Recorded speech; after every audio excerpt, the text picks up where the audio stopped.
Magandang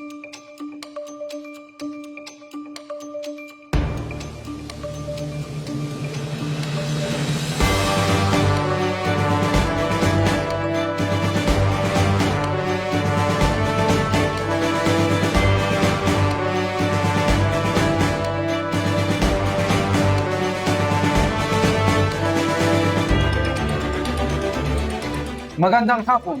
Narito na ang PIA News Cordillera. Inaprubahan ni Pangulong Ferdinand R. Marcos Jr. ang deklarasyon ng State of National Calamity dahil sa malawakang epekto ng Bagyong Tino sa bansa. Ito rin ay bilang paghahanda sa posibleng epekto ng binabantayang bagyo na inaasang papasok sa Philippine Area of Responsibility at posibleng lumakas bilang super typhoon. Si Clint Isvan Tutanes para sa report. Sa isinagawang situation briefing nitong Huwebes sa punong tanggapan ng National Disaster Risk Reduction and Management Council o NDRRMC sa Camp Aguinaldo, Quezon City, inaprubahan ni Pangulong Ferdinand R. Marcos Jr. ang rekomendasyon ng NDRRMC na ideklara ang state of calamity. Ayon kay Pangulong Marcos, nagpapatuloy ang mga operasyon ng pamahalaan para sa rescue at relief ng mga naapektuhan ng Bagyong Tino habang pinag-iigting din ang paghahanda para sa pagdating ng bagyong tatawaging Uwan. Ipinaliwanag ng Pangulo na dahil sa lawak ng pinsala ng Bagyong Tino at ng mga lugar na posibleng tamaan ng parating na bagyo, inaprubahan niya ang mungkahi ng NDRRMC na magdeklara ng State of National Calamity.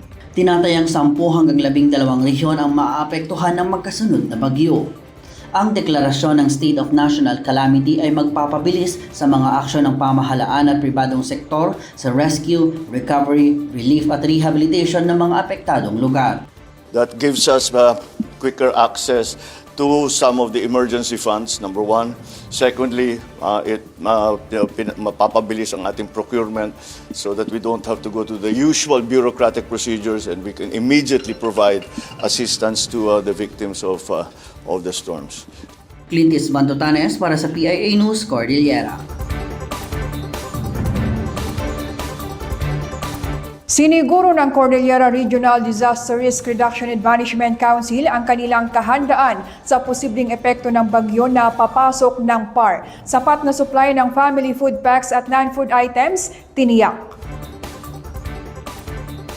Pinaghahanda ng Cordillera Regional Disaster Risk Reduction and Management Council ang mga local DRRM councils at ang publiko sa posibleng epekto ng paparating na malakas na bagyo. Sa Cordillera RDRRMC Pre-Disaster Risk Reduction Assessment Building Scenario nitong Huwebes, inatasan ni Cordillera RDRRMC Chairperson Albert Mogul ang mga local DRRMCs na magsagawa ng preemptive evacuation lalo na sa mga lugar na posibleng daanan ng bagyo.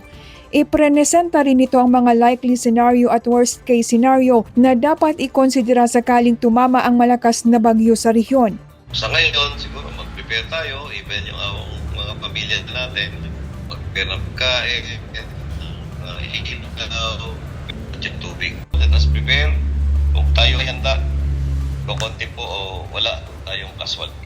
Siniguro naman ng DSWD Cordillera ang sapat na supply ng family food packs at non-food items sakaling may mga pamahalaang lokal na mga ilangan ng augmentation. Handa rin ang kagawaran na i-deploy ang kanilang mobile command center at mobile kitchen lalo na sa mga lugar na mangangailangan ng suporta. Mga warehouses po natin, nakapreposisyon na yan no? Sa mga probinsya, sa mga munisipyo na meron na po tayong mga warehouses, nakapondo na po lahat dyan ang ating mga food pack. So inactivate na natin ang ating Bravo and Charlie Quick Response Teams. Una nang naglabas ng abiso ang Mines and Geosciences Bureau particular na sa mga minero na huwag munang pumasok sa kanilang mga minahan at lumikas sa ligtas na lugar dahil pa rin sa banta ng palapit na bagyo. Muling nasubok ang kahandaan ng publiko sa lindol sa isinagawang nationwide simultaneous earthquake drill. Mga mag-aral aktibong nakibahagi. May ulat si Wendell Ramos. Nakilahok ang Manuel L. Quezon Elementary School sa lungsod ng Baguio sa 2025 fourth quarter nationwide simultaneous earthquake drill o NSED ditong ika-6 ng Nobyembre. Paglagpas ng alas 9 ng umaga, maayos na naglabasan ang mga estudyante mula sa kanilang paaralan patungo sa designated evacuation area. Pinangunahan ng mga opisyal ng barangay DPS, guro, at iba pang community service officers ang pagsasagawa ng duck, cover and hold ng mga mag-aaral sa loob ng 30 segundo. Yung ginanaut natin na fourth quarter ng Fruitville ay mahalaga para maging handa tayo pagdating sa lindol. Especially ngayon na ang Pilipinas ay nakakaranas ng maraming lindol sa araw-araw. So mahalaga ito lalo na sa mga estudyante na maging handa at may sagawa yung duck cover. Bago maganap ang earthquake drill, sinigurado rin ng mga guro ang pagkakaroon ng orientation na nagsisilbing gabay para mas maging maalam at mapagpatsyag ang mga estudyante sa maaaring maganap na lindol. Sinasabihan yung mga teachers na dapat i-orient yung mga bata kasi mas importante rin nasabihan yung mga bata para maset sa isip ng bata na okay, may drill. Ganyan, para hindi rin sila magpanik or magkaroon man ng agam-agam. Tumagal ang aktibidad sa loob ng mahigit kumulang 15 minuto.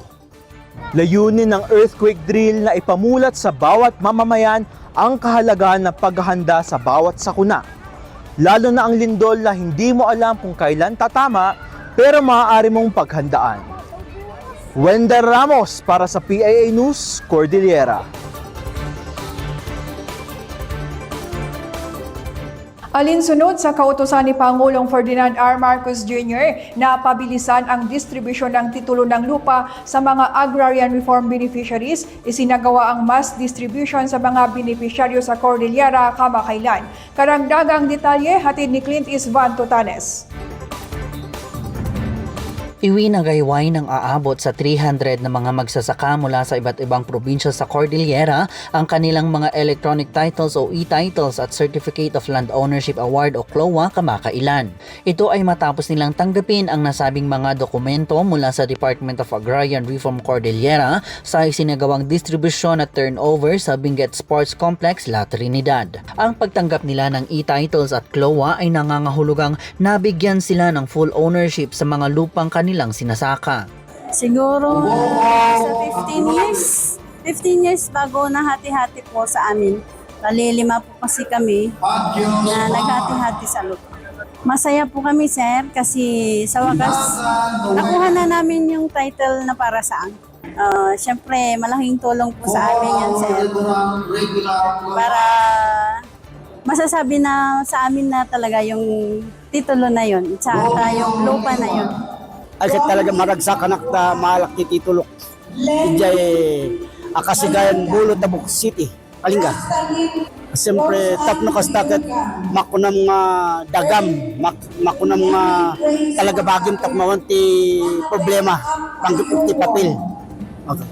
Dadya, thank you pagyamanan ni ta in process da umay damit kada kami nga bagada nga masobet tap no kastaket na pintas nga ada pabilyo so nga wininan niya.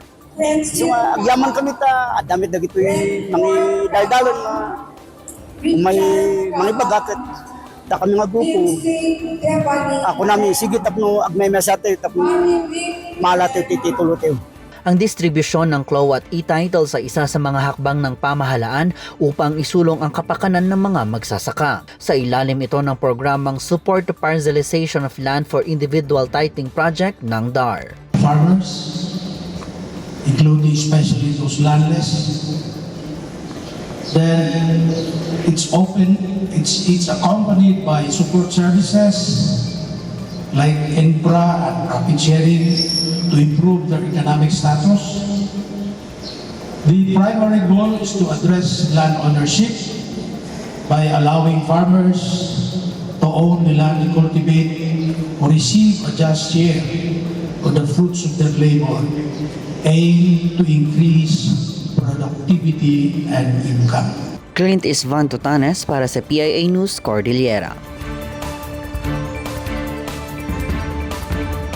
Bilang pagpapalakas pa sa Gender and Development o GOD effort sa Cordillera, isinagawa ang GOD Focal Point System Assembly sa Baguio City. Ito ay upang masiguro ang gender mainstreaming lalo na sa pagbuo at pagpapatupad ng mga proyekto sa rehiyon. Si Mariel Baez para sa balita.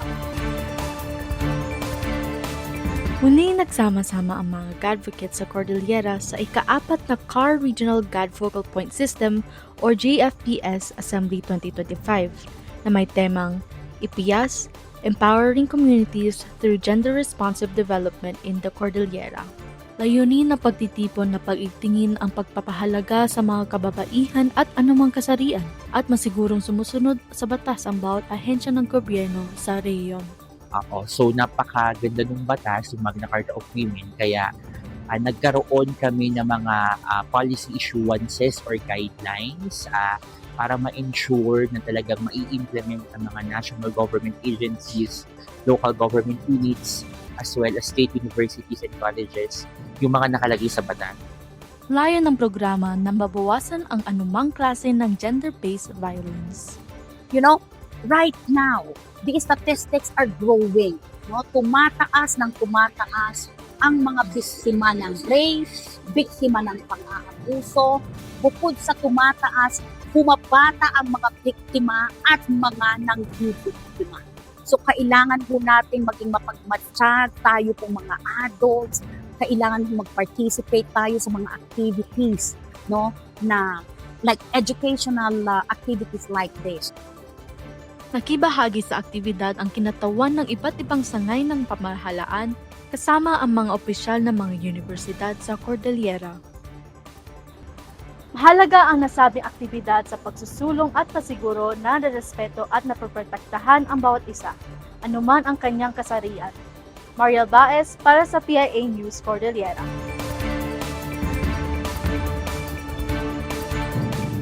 Pinaalalahanan ng Regional Subcommittee for the Welfare of Children ang mga magulang na i-monitor ang kanilang mga anak, lalo na ang mga aktibidad nila sa social media.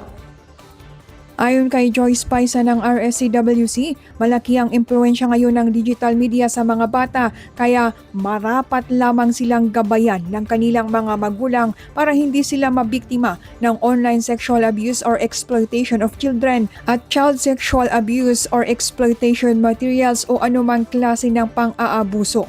Ngayong Nobyembre ay ipinagdiriwang ang National Children's Month na may temang Usaek Sasaim Wakasan, Kaligtasan at Karapatan ng Bata, Ipaglaban.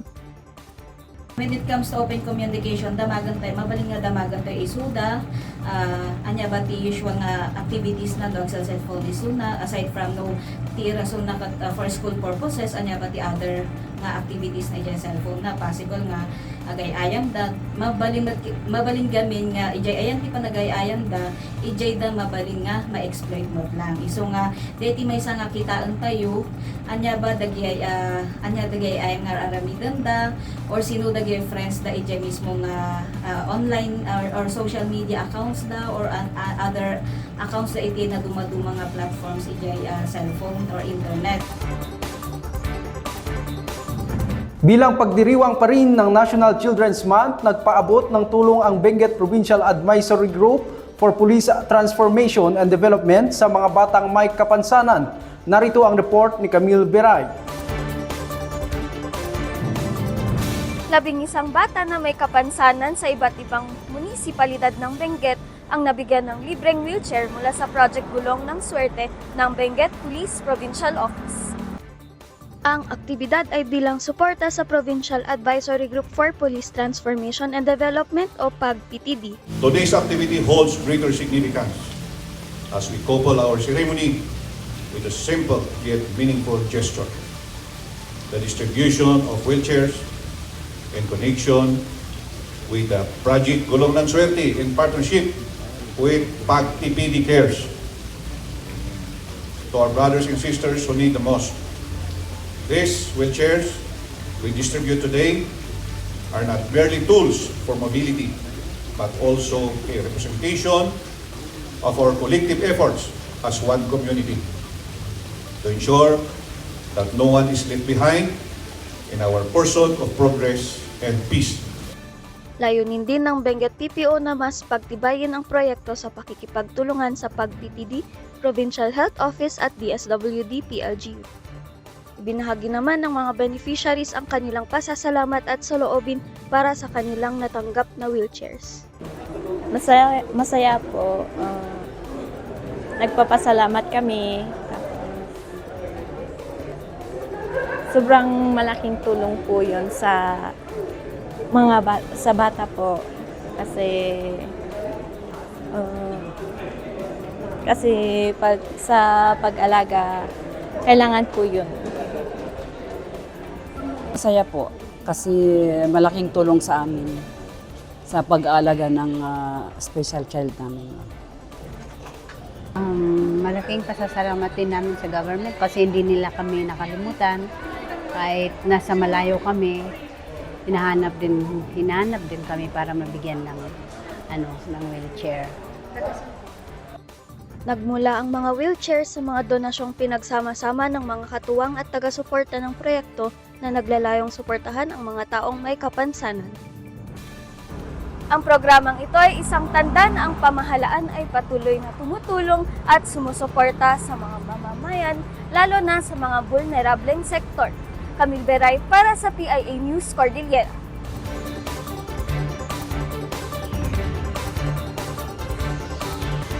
Patuloy ang pagtataguyod ng National Nutrition Council ng magandang nutrisyon sa lahat ng sektor kabilang na ang mga persons with disabilities. Nutrition seminar para sa naturang grupo isinagawa sa La Trinidad, Benguet. May report si Charian Castro.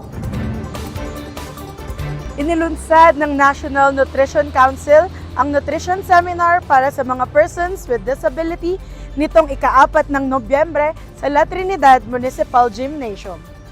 Layunin ng programa na itaguyod ang tamang nutrisyon at wellness sa pamamagitan ng mga abot-kaya pero masustansyang recipe para sa mga benepisyaryo.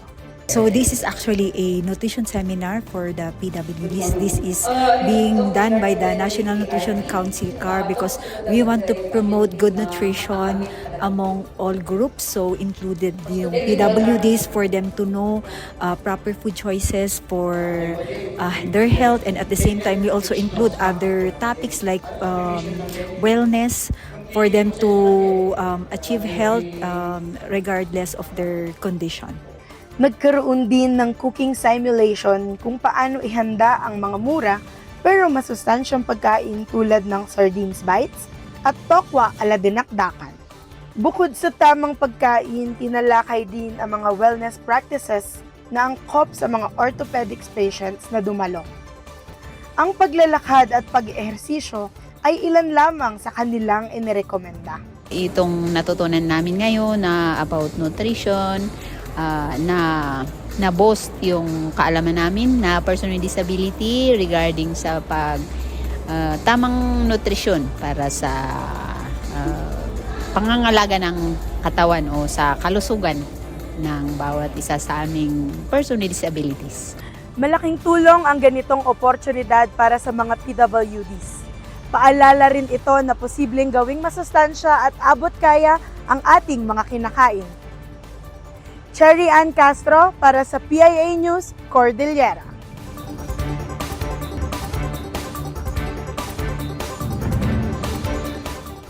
Kabuwang 12 medical student mula sa Benguet ang lumagda ng kontrata sa provincial government para sa 8th batch ng Study Now Pay Later o SNPL Medicine Program.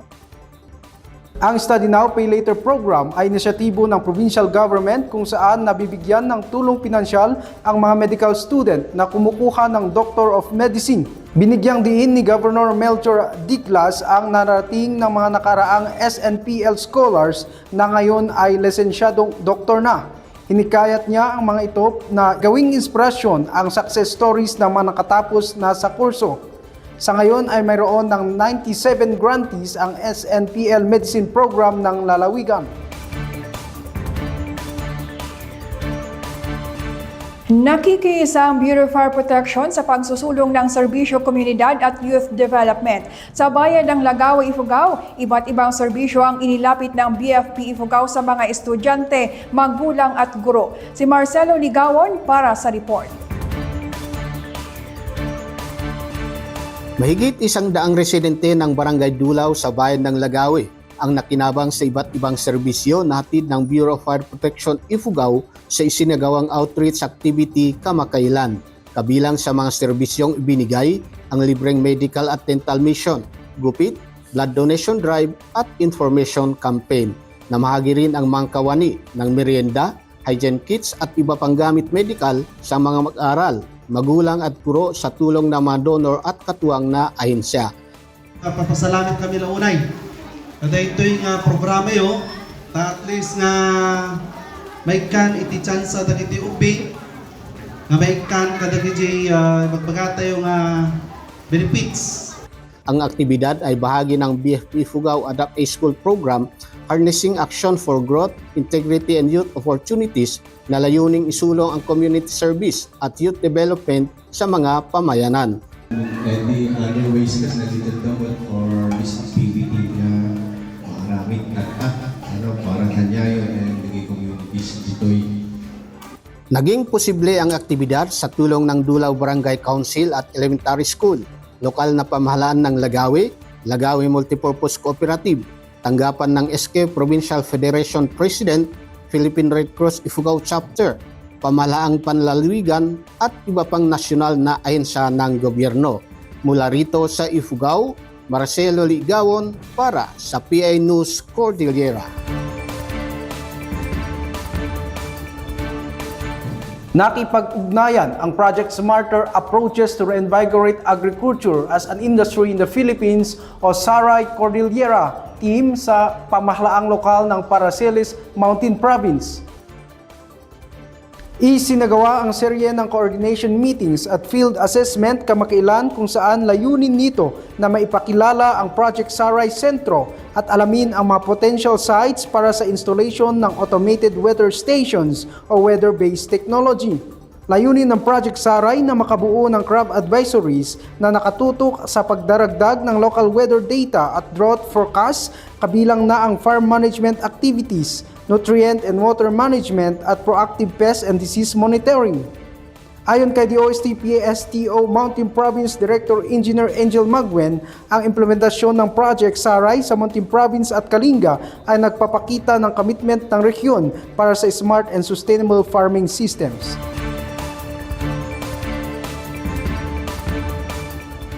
Nagsagawa ang Schools Division Office Baguio ng iba't ibang aktibidad bilang pagdiriwang at culminating activity ng 2025 Indigenous Peoples Month. Pagpapahalaga sa kultura, binigyang diin. Si Samantha Verhel para sa report.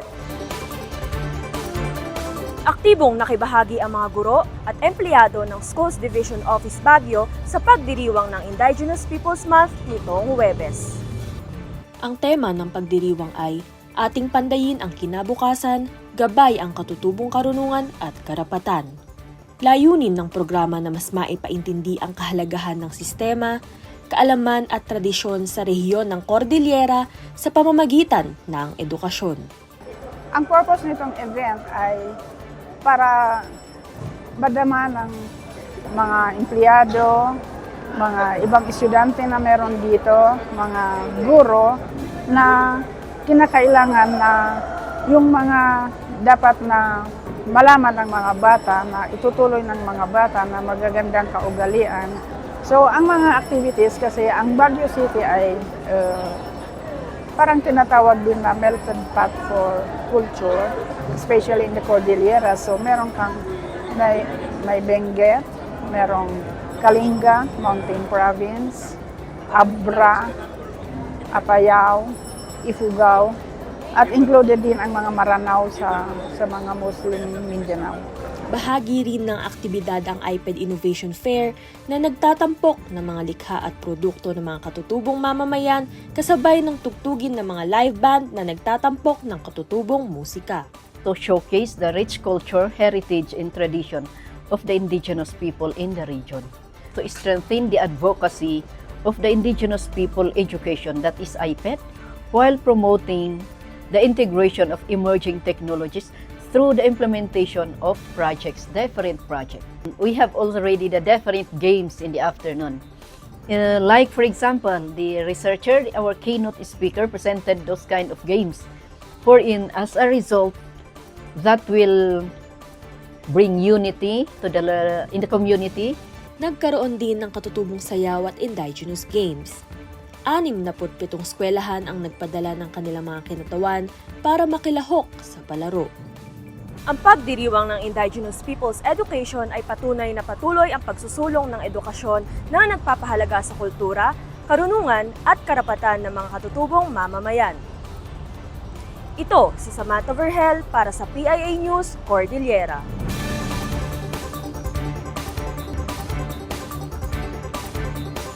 Iba't ibang aktibidad ang nakalinya sa pagdiriwang ng Adibay Festival ngayong Nobyembre. Mga kalahok sa Mr. and Miss Benguet, formal nang ipinakilala.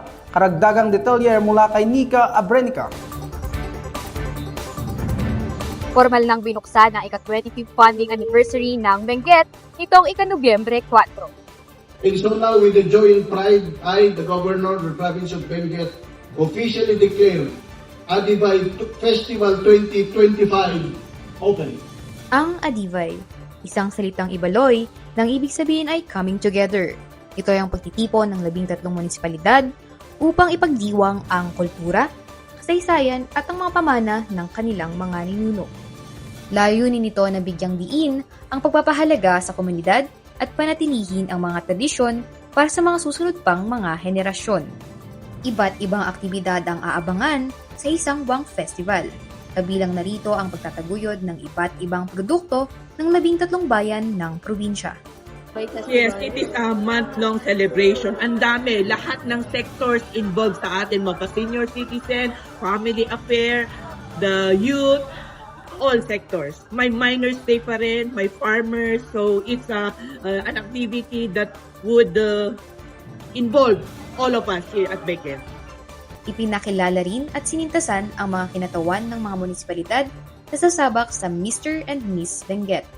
Ang mga kalahok ay sina Miss Cyree D. L. Cid at Mr. Rudy L. Dolipas Jr. para sa Atok, Miss Irish Amor B. Kudan at Mr. Areli A. Angluben para sa Bacol, Miss Hanilyn A. Tiktik at Mr. Raymond D. Pablo para sa Bocod, Miss Claudine A. Tokias at Mr. Russell P. Tainan para sa Bugyas, Miss Shikara Dumayag at Mr. Jomari K. Tanasio para sa Itogon, Miss Venus N. Belao at Benarjan D. Walyase para sa Kabayan, Miss Crystal May A. Dagupen at Mr. Jam Roen L. Damugo para sa Kapangan, Miss Harlet P. Pantalion at Mr. Kyle Brent S. Kimayog para sa Kibungan, Miss Angelica B. Servinas at Mr. Clifford D. Yagyagen para sa La Trinidad, Miss Maria Teresa T. Velasco at Mr. Reden D. Saliway para sa Mangkayan, Miss Chasey C. Palasi at Mr. Olinio T. Lerot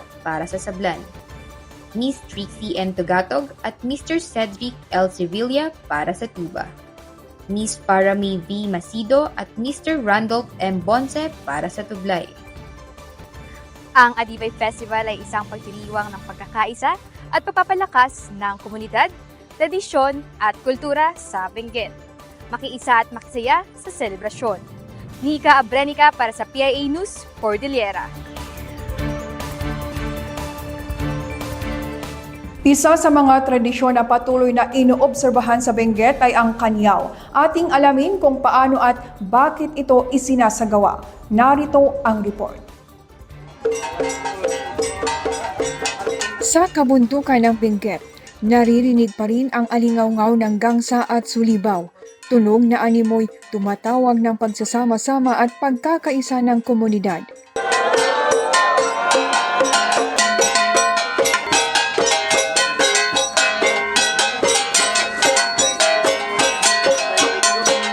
Ito ang kadot o kanyaw, katutubong ritual na nananatiling buhay sa ating mga kababayan sa lalawigan.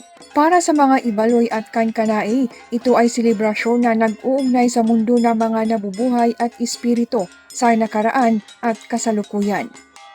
Pinag-uusapan ng buong pamilya kung ilan ang hayop na kakatayin at ihahandang tapi o rice wine. Nangunguna sa ritual ang mambuno. No, panadyaw siya so minatay siya. First, say siya kadag siyanin syudyagan ni tapi so dubok ni atay. At intunuman sa ikwan siya nudan kaladyo tani panadyaw siya kadyo ni anak jo aman into noon mutok maernod ta balay kwan siya mae te aladyo alita man am kito first iman haman sutakwan siya karingan. Isinasagawa ang karingan kung saan sasayaw ng tayaw o cultural dance ang mga yumauna. Snukas pagarigan ni Atida suta mother and father haman first ta panadyaw siya asan suta both sides sa sangkaising. Tanugaray pamilyar anak siya ja ansi sa manira panadyaw siya tan both sides mua na apo. At nungan to'y tutudagan ni pamilya, iiaknan siya iran amin ni haman may kasingan na kuwan siya, may aknan iran ni baboy, kas pagarikan. So tatang tananang mayat in kati siya, sakay ibaboyapan ukuban siya. Ngam nusutasan asagwa katnan si Jan ira, no panadyaw ni anak iman san eskay ira ni baboy agmabadin dya manukog ira tanan si Jan ira. Pagkatapos ng tayaw ay papasok na ang pamilya sa kanilang bahay. Ipapasok din maging ang mga damit. Bubuksan ang isa pang salaw o jar ng tape para sa gagawing bakdiw o chant. Anak mo iapo.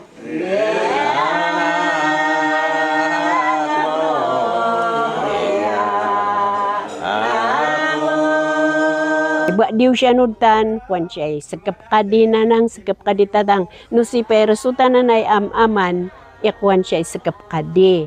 Iskap mugar di maptang ja panbiag, salunat, pala, diteng, kasat, pansuswirtian ngo ni anak mo apum. Say maptangoy panbiag siya. Pagkatapos ay isasagawa ang batbat kung saan magkakatay ng isa pang baboy. Dito, ang madmad o pagdarasal kay kabunyan ay para sa ikabubuti ng pamilya. Muling magkakaroon ng tayaw kung saan maaaring makibahagi ang ibang miyembro ng komunidad pagkatapos ng ritual. Sa kay baboy sutan at saman muan ikararag siya muan isa pa kuma ta sadya ding kami kat panmaptangan ni anak panmaptangan ni apo siya kalmonda ikwan siya nutan ngam ikararag siya imadmad siya sutan panmaptangan ni pamilya. Kinabukasan ay sinasagawa ang kapi at ipapanalangin ang ikabubuti ng pamilyang gumawa ng kedot. Kape, kutakwan siya mamuan ni ikararag siya muan ni nungan tumanin magmi sapay kuma ta unmaptang saman matlang kararag muan ni unmaptang so ta pamilya ja nga magni man na kadot. Kapag naluto na ang ulo ng baboy, maghihilamos ang may-ari ng bahay. Say bunong aligon nga aw takararag iman madmad iman na panmaptangan ni si kata junto ug siya kwani ay nang dut ira sa iro siya tatagwala ay si apo siyos matlang ira kamang siyaw ni kasitan tulong bendisyon ni sapay kuma tano sadya ira nang dut ja anak bantayan ngun apo siyos mas payakan to kumangoy salun at palad undi taditang ingkatud apo siya mun apo yung katuder kon siya ay unsigad nguro siyan apo jo ni pinsa kapinchua kapintado kapinpat kapindima ing katuder ing kon siya kay mampay arah sa pay kumata may akan iulnos may akan kay semek may akan kay ayat mantitinuro ni panmaptengan ja pan titinulong ni Sanaki San Papaltero saman mat siya ikararag. Binigyang diin din ito na walang mali sa pagsasagawa ng ritual at hindi ito basta-basta ginagawa. Say mayakuan ko so irinisi kayon anak. Bisnayo ka. Asas ju taitan in akanan apusyo sa mata ju. Ipan kinumpir ju ngay. Apay nga kaspagarigan ni sataniti. Aligon mo ba-bangat idaga-daga ngay. Aligon mo ba-bangat ipalpalte. Amin at tuo ngauton mang kastos kuma. namkabul ni sakit, satan ito kay napi. Isunguno si kayo na anak da. Anya nga rod si katajuk ito kawan man si sakit. Kat iparas say mo budin ko mga kat mantitinulong. Unuran so tamaptang say nga awat talat ka na paret so ni siyos kabunjan tan si kami hadya apo tayo matlang so tadukod-dukon ito. Sa pagdaan ng panahon, nananatiling sagrado ang kanyaw na nakaugat sa paniniwala at pagkakakilanlan ng komunidad. Marami man ang nabago gaya ng pagbawa sa bilang ng hayop na kinakatay at pagsasama ng panalangin at katutubong awit, hindi inaalis ang tunay na kahulugan ng gitwal. Sa bawat hampasagangsa at sulibaw, sa bawat bigkas ng panalangin kay Kabunyan, sa bawat pagsasalo-salo sa mga pagkain, nananatiling buhay ang espiritu ng kanyaw, ang tradisyon na hinubog ng panahon, karanasan at pagkakakilanlan.